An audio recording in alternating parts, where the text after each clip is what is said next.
Si vous mettez en place le système de la boussole, vous allez réussir à gérer votre emploi du temps de manière proactive, puisque vous allez partir d'objectifs bien clairs pour les décliner en différentes actions chaque jour ou chaque semaine.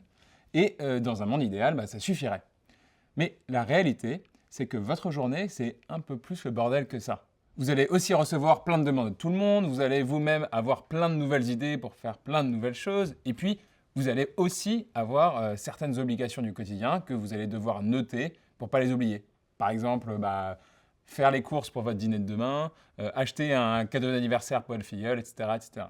Et le risque, c'est que vous ne sachiez pas trop comment gérer toutes ces nouvelles demandes entrantes et qu'elles viennent juste alimenter une sorte de nuage noir de pensée au-dessus de votre tête. Et il n'y a rien de pire que ça.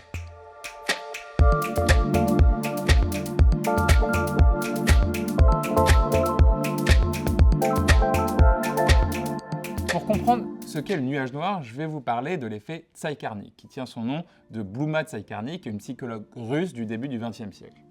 Et en fait, selon la légende, elle était assise à une terrasse de café à Vienne et elle a remarqué un truc un peu étrange. Les serveurs avaient l'air de très bien se rappeler des commandes en cours, mais ils semblaient très vite oublier toutes les commandes qu'ils avaient déjà servies. Alors, elle s'est demandé un truc, et si en fait, on se souvenait toujours mieux des tâches en cours que des tâches terminées? Et elle a décidé de tester cette hypothèse en laboratoire. Ce qu'elle a fait, c'est qu'elle a proposé à des enfants d'accomplir une série de 20 petits travaux, avec notamment des puzzles, des jeux de pâte à modeler, et à la fin de la journée, quand elle a demandé aux enfants de citer les ateliers, en fait, ils se souvenaient 2 fois plus de ceux qu'ils n'avaient pas terminés. Et c'est justement ça, l'effet Tsai-Karnik. Une tâche qui n'est pas terminée prend beaucoup plus de place dans notre cerveau qu'une tâche terminée. Vous le vivez au quotidien. Si vous avez plein de tâches à faire, ça va créer une sorte de nuage noir de pensée au-dessus de votre tête. Et ce nuage, il va vous stresser, il va vous empêcher de vous concentrer, voire vous empêcher de dormir parce que vous allez ressasser en permanence tout ce que vous avez à faire. Et en fait, votre cerveau, c'est un peu comme les mémoires vives d'un ordinateur. Si vous y mettez trop de choses, il va surchauffer. Et en plus, votre cerveau, il n'est pas 100% fiable. Si vous avez trop de choses en tête, c'est sûr que vous allez finir par en oublier. Alors, comment on fait maintenant pour se débarrasser de ce nuage noir de pensée?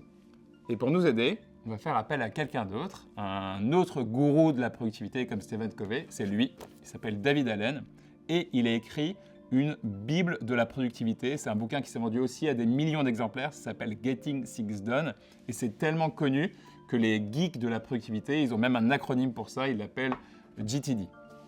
Et dans ce livre, il explique comment mettre en place un système d'organisation qui permet de se débarrasser de toutes ces pensées parasites en étant sûr de jamais rien oublier. Et son idée principale, qui est assez géniale, c'est que notre cerveau, il est fait pour générer des idées et surtout pas pour les garder en mémoire. Pour garder des choses en mémoire, il existe des outils bien plus adaptés que notre cerveau. Ce sont les feuilles de papier, les smartphones et les ordinateurs. Et la méthode que propose David Allen, elle est assez simple. Il faut noter quelque part l'ensemble des tâches qui nous arrivent sans se poser de questions. Et c'est seulement dans un deuxième temps qu'il faudra les trier ou les traiter. Ces tâches, ça peut juste être des idées qui nous passent par la tête, par exemple au boulot, en marchant ou juste avant de s'endormir.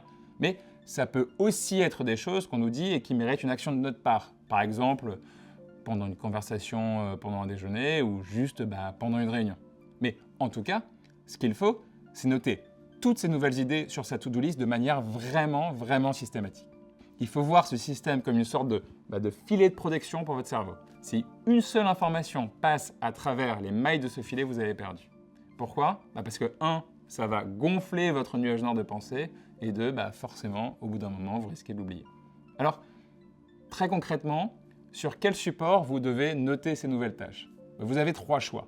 Soit vous les notez sur un papier, donc en gros, un carnet, une feuille blanche ou un post-it, soit sur votre smartphone, soit sur votre ordinateur. Peu importe, mais il y a une seule condition, il faut que ce support soit accessible le plus rapidement possible. Oui, plus il sera accessible, plus vous allez noter de tâches et moins vous en aurez dans votre nuage noir.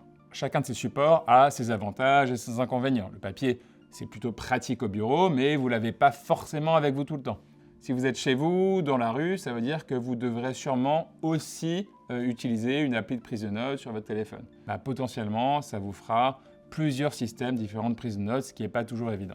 Mais Jay, par exemple, il fonctionne comme ça et ça marche très bien pour lui. Il écrit les demandes entrantes au bureau sur des post-it et il les rebascule à intervalles réguliers sur sa to-do list principale. Je crois que c'est tous les matins. Moi, personnellement, j'utilise pas de papier, pas de post-it. Je note tout directement sur mon ordinateur si je suis au bureau ou sur mon téléphone si je suis chez moi dans la rue. Ça peut marcher, mais à condition que vous sachiez accéder très rapidement aux applis de prise de notes, ce qu'on vous apprendra à faire dans la partie accélération un peu plus tard. À vous de choisir le support que vous préférez, mais quel que soit le support, je voudrais insister sur un point essentiel, il faut prendre le temps de bien formuler les tâches que vous écrivez. Et je vous donne un exemple tout bête, c'est vendredi soir, vous êtes en train de discuter avec des amis dans un bar et vous commencez à parler des dates de vos vacances d'été. Ça vous fait penser que vous n'avez pas encore posé vos vacances dans votre entreprise, alors vous sortez votre téléphone, vous ouvrez votre appli de prise de notes et vous écrivez congé août.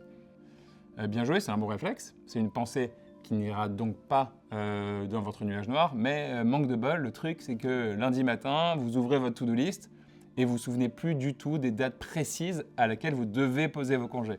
Ce que vous auriez dû faire, c'est être beaucoup plus complet quand vous étiez avec vos amis, en écrivant par exemple « Poser mes congés du 3 au 25 août ». C'est beaucoup plus facile de bien formuler quelque chose quand on a encore le contexte en tête, et c'est souvent bien plus difficile a posteriori.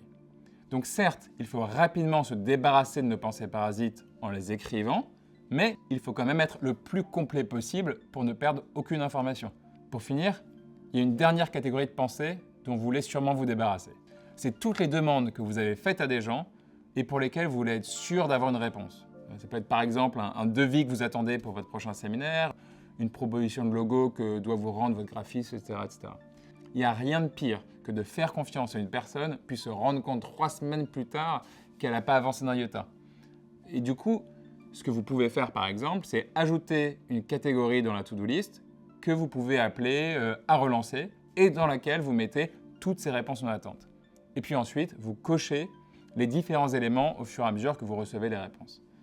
Alors bon, c'est une méthode efficace mais un peu lourde et donc on vous présentera dans la partie accélération tout à l'heure des outils qui pourront s'occuper de toutes ces relances à votre place. Voilà pour cette vidéo, j'espère que vous avez compris comment vous débarrasser de votre nuage noir en notant un maximum de choses sur votre to-do list. Mais ça, c'est juste la première étape. La deuxième étape, ça va être de la consulter assez fréquemment pour traiter les différentes tâches, au moins une fois par jour, par exemple en arrivant au boulot pour être sûr qu'on n'oublie aucune tâche urgente. Ces tâches, vous devez les trier, les prioriser et bien sûr les réaliser. C'est ce qu'on va vous apprendre dans les prochaines vidéos. On va d'abord apprendre la Maybe List, c'est une technique pour trier vos tâches. Ensuite, on va apprendre la technique des tâches passives, c'est une technique pour prioriser vos tâches. Et enfin, on va vous apprendre à réaliser vos tâches, notamment grâce à la règle des 2 minutes et à l'art de la délégation. À tout de suite.